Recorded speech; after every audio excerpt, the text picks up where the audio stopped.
Albert Einstein once said, everybody's a genius. But if you judge a fish by its ability to climb a tree, it will live its whole life believing that it is stupid. Ladies and gentlemen of the jury, today on trial we have modern day schooling. Glad you could come. Not only does he make fish climb trees, but also makes them climb down and do a 10-mile run. Tell me, school, are you proud of the things you've done? Turning millions of people into robots, do you find that fun? Do you realize how many kids relate to that fish swimming upstream in class, never finding their gifts, thinking they are stupid, believing they are useless? Well, the time has come, no more excuses. I call school to the stand and accuse him of killing creativity, individuality, and being intellectually abusive. He's an ancient institution that has outlived his usage. So, Your Honor, this concludes my opening statement, and if I may present the evidence of my case, I will prove it. Proceed. Exhibit A. Here's a modern day phone. Recognize it? Here's a phone from 150 years ago. Big difference, right? Stay with me. Here's a car from today, and here's a car from 150 years ago. Big difference, right? Well, get this. Here's a classroom of today, and here's a class we used 150 years ago. Now, ain't that a shame? In literally more than a century, nothing has changed. Yet you claim to prepare students for the future? But with evidence like that, I must ask, do you prepare students for the future or the past? I did a background check on you and let the record show that you were made to train people to work in factories, which explains why you put students in straight rows, nice and neat, tell them sit still, raise your hand if you want to speak, give them a short break to eat, and for 8 hours a day, tell them what to think. Oh, and make them compete to get an A letter which determines product quality, hence grade A of meat. I get it.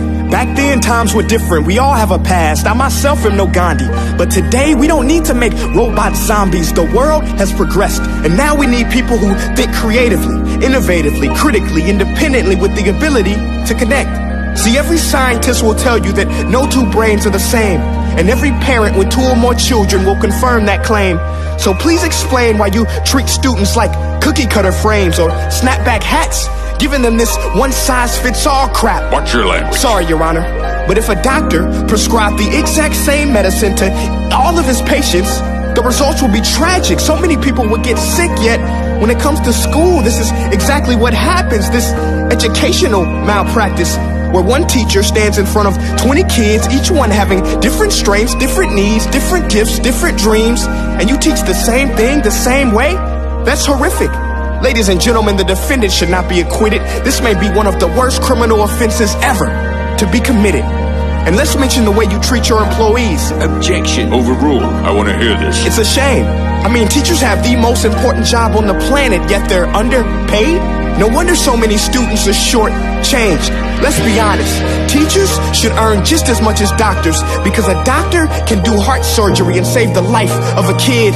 But a great teacher can reach the heart of that kid and allow him to truly live. See, teachers are heroes that often get blamed, but they're not the problem.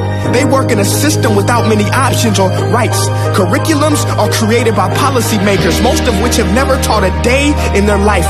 Just obsessed with standardized tests. They think bubbling in a multiple choice question will determine success. That's outlandish. In fact, these tests are too crude to be used and should be abandoned, but don't take my word for it. Take Frederick J. Kelly, the man who invented standardized testing, who said, and I quote, "These tests are too crude to be used and should be abandoned." Ladies and gentlemen of the jury, if we continue down this road, the results will be lethal. I don't have much faith in school, but I do have faith in people. And if we can customize healthcare, cars, and Facebook pages, then it is our duty to do the same for education, to upgrade it, change it, do away with school spirit, because that's useless. Unless we're working to bring the spirit out of each and every student, that should be our task. No more Common Core. Instead, let's reach the core of every heart in every class. Sure, math is important, but no more than art or dance. Let's give every gift an equal chance. I know this sounds like a dream, but countries like Finland are doing impressive things. They have shorter school days. Teachers make a decent wage. Homework is non-existent, and they focus on collaboration instead of competition. But here's the kicker, boys and girls. Their educational system outperforms every other country in the world.